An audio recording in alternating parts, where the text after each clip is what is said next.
This is me.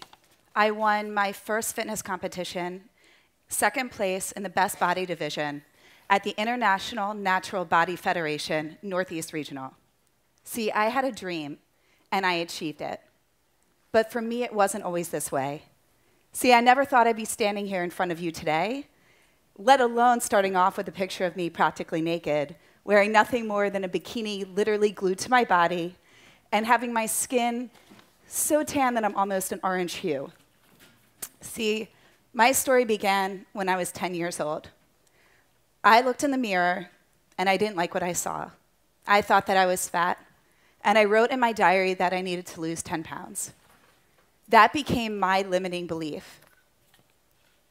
I believed that I wasn't worthy or deserving, that I wasn't enough exactly as I was.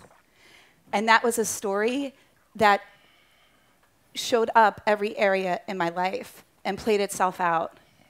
So how am I standing here in front of you today? How did I go from that girl that didn't like what she saw in the mirror, that judged herself and had poor body image, to actually choosing to enter a competition to be judged for her body? That's the journey that I want to share with you today. So I want you to think about, what is that one dream that you have? That dream, that thing that you want to become. And now I want you to think about what's standing in your way. What's getting in the way of that? Is it that you don't think you're thin enough, not smart enough, not tall enough, not pretty enough, that you're not talented enough? Whatever it is, that's a limiting belief. See, our fears and our beliefs are a tricky thing, and they become very interchangeable.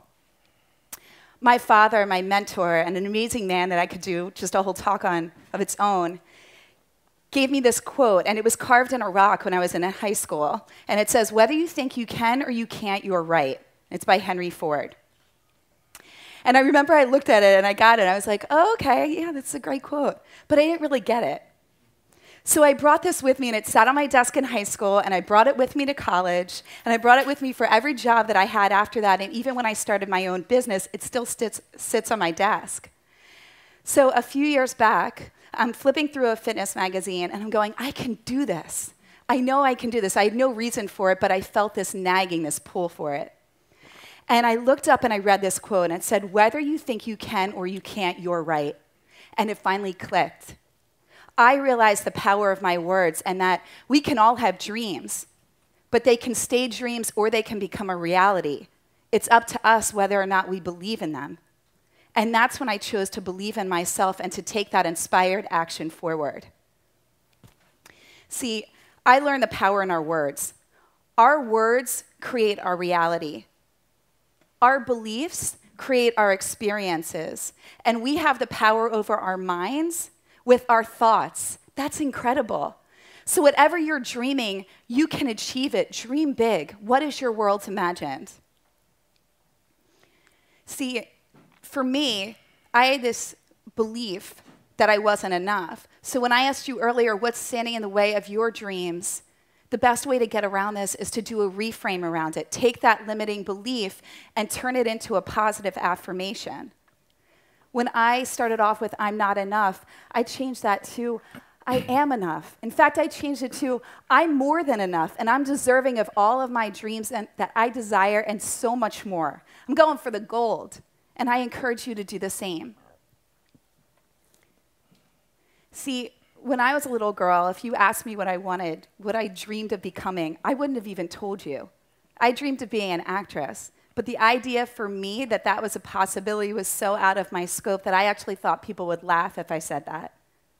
So whatever your dream is, start talking about it. Talk about it as if it's happened. Let everyone know. That's your dream, and it's your dream for a reason. You were born with it. It was inside of you, and it drives you.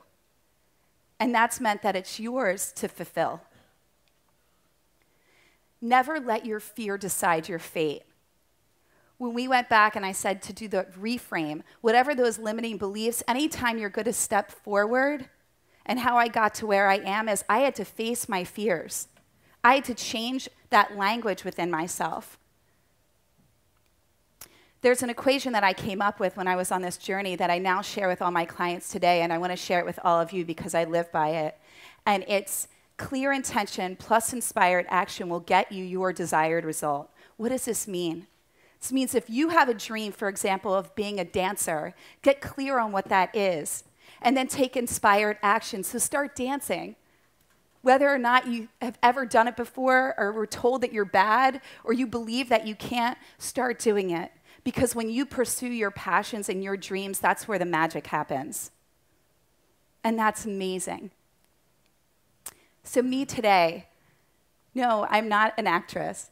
I'm something so much greater.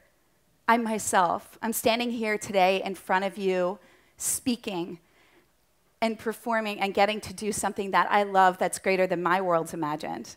And the business that I created is helping women all around the world to achieve lasting weight loss, to love themselves, to love their bodies without dieting and deprivation, but through positive thinking and through healthy living. And today I'm here sharing my story that I wish that I had heard to encourage all of you to go after your dreams and to dream big. What is your world's imagined? Today, I stand before you. I had a dream, and I achieved it. I'm a testament to that. So today and moving forward, I dare you. Dream big. Thank you.